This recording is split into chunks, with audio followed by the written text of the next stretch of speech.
Welcome to CPC's AseptiQuik C Assembly video. Before we start, please reference these product specifications for best operating results.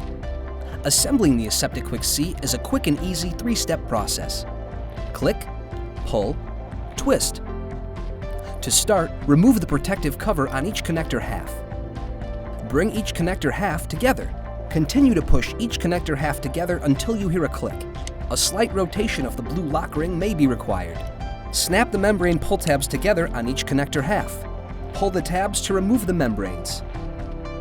Twist the blue lock ring clockwise until it clicks, making sure the arrow on the connector body is in line with the blue rib on the connector insert. Congratulations, you are now ready for sterile fluid transfer. For further details on the assembly process, please review our AseptiQuik C Best Practices video. Thank you for choosing CPC.